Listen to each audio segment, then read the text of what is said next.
Assalamualaikum warahmatullahi wabarakatuh. Saudara-saudara yang dirahmati Allah, khusus kepada para pemuda serta pemudi. Masa muda pada umumnya identik dengan masa pertumbuhan yang prima. Pada umumnya ditandai dengan kondisi yang imut, cantik, gagah, dan juga syarat dengan prestasi, baik prestasi olahraga, kesenian maupun yang lain. Oleh karena itu kondisi seperti ini banyak didambakan banyak orang. Tetapi sebenarnya dengan berjalannya waktu, dengan bertambahnya usia, kondisi imut, cantik ini lama-lama menurun.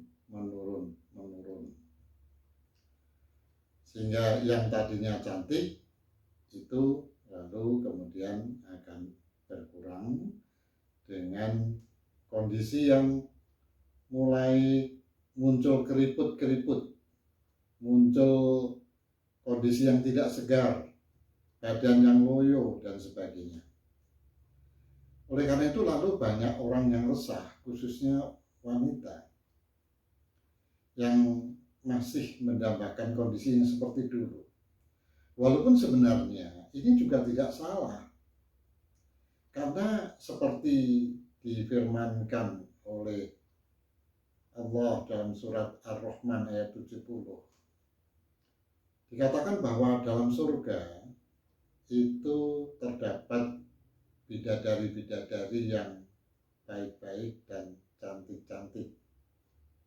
Kondisi ini kan menggambarkan kepada kita semua bahwa itu loh yang baik, bahwa itu yang harus kita usahakan, kita tiru.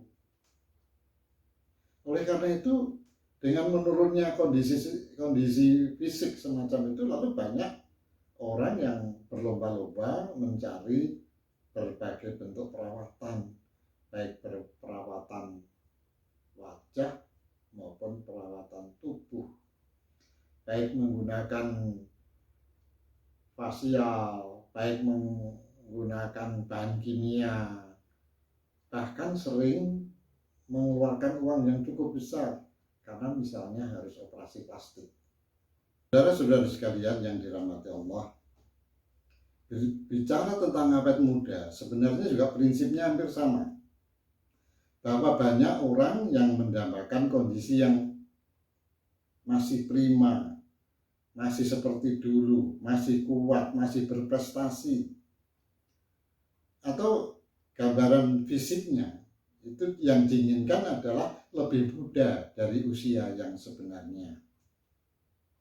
Gambaran ini sebenarnya juga tidak salah, karena di dalam agama ada hadisnya, yaitu mukmin yang sehat kuat itu lebih dicintai Allah daripada mukmin yang lemah. Ini kan keinginan lalu menjadi dambaan begitu. Dan ini dikuatkan juga di dalam firman Allah surat Al-Baqarah ayat 195 yang dikatakan, belanjakanlah uangmu di jalan Allah dan jangan kamu terjunkan dirimu dalam kebinasaan, karena Allah menghendaki orang-orang yang berbuat baik. Menerjunkan diri dalam kebinasaan artinya tidak memelihara kesehatan, tidak menjaga kondisi fisiknya. Oleh karena itulah maka banyak sekarang ini orang yang juga berusaha, baik dengan olahraga yang teratur, baik dengan senam pagi, dengan lari, dengan bulu tangkis, jogging, dan sebagainya. Apapun yang diupayakan, ini adalah upaya untuk mempertahankan kesehatan. Dan juga di dalam hadis yang lain dikatakan, dua hal manusia yang sering melupakan, yaitu menjaga kesehatan dan waktu luangnya.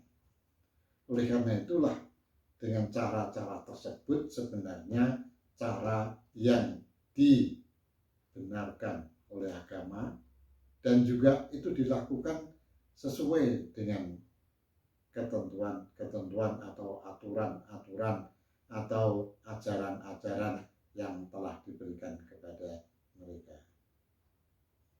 Saudara-saudara sekalian yang dirahmati Allah, banyak orang yang bertanya kepada saya, sebenarnya apa yang menyebabkan seorang itu bisa tampak lebih muda, bisa tetap bertahan dengan kesehatannya.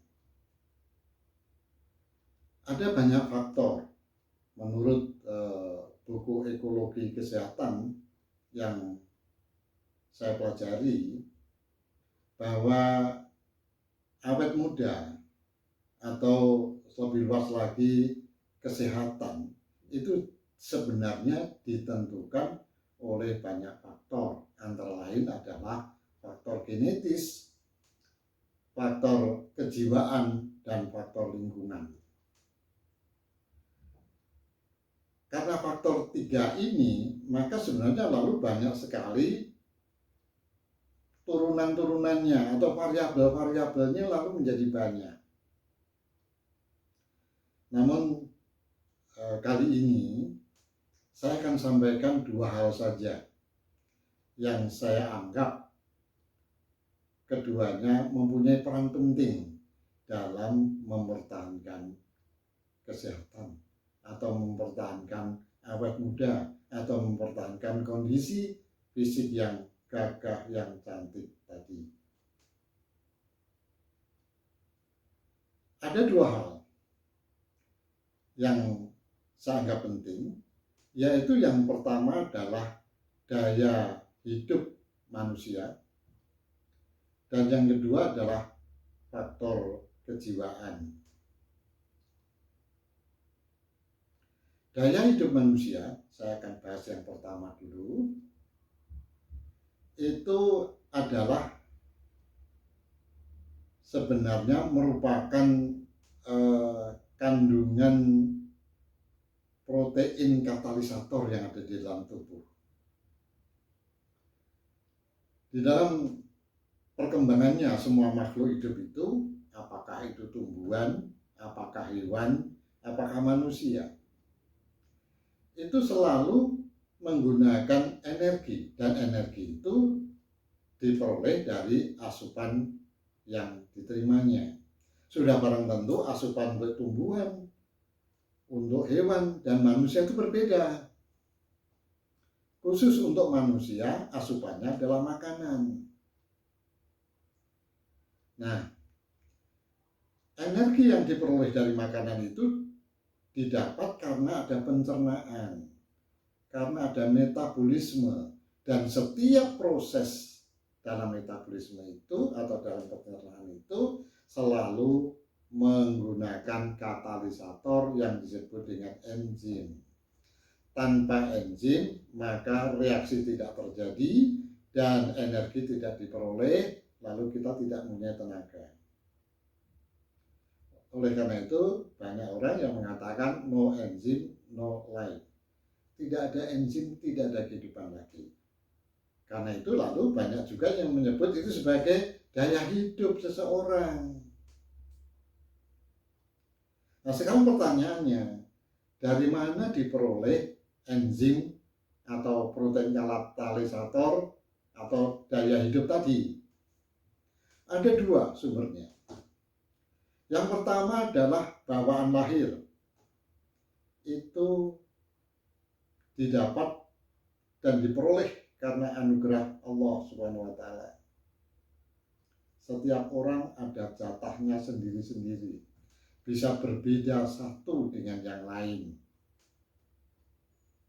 Kita tidak akan bahas karena ini adalah given, artinya sesuatu yang sudah kita terima dari Allah.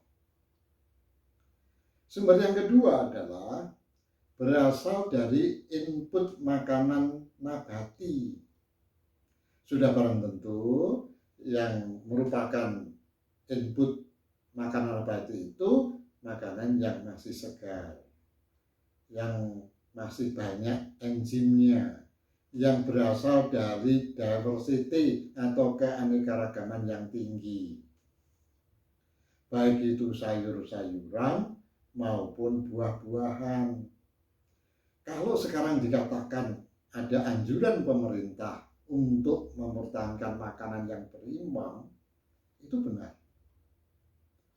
Bahwa kita di dalam memberikan asupan makanan itu perlu mempertimbangkan itu. Ada sayuran, buah-buahan, ada nasi atau karbohidrat dan lauk. Kalau memungkinkan sayur dan buah-buahan ini ambillah pada porsi yang lebih besar. Nah, sekarang bedanya apa? Kalau kita sudah mempunyai asupan enzim yang tinggi dengan yang lain, bedanya adalah pada penggunaannya. Banyak orang yang boros menggunakan enzim, ada orang yang hemat menggunakan enzim. Penggunaan enzim yang boros sering kaitannya dengan lifestyle atau gaya hidup yang dimiliki oleh seseorang. Seseorang yang menggunakan gaya hidup dengan merokok, narkoba, obat-obatan, jangan lupa ini adalah boros enzim.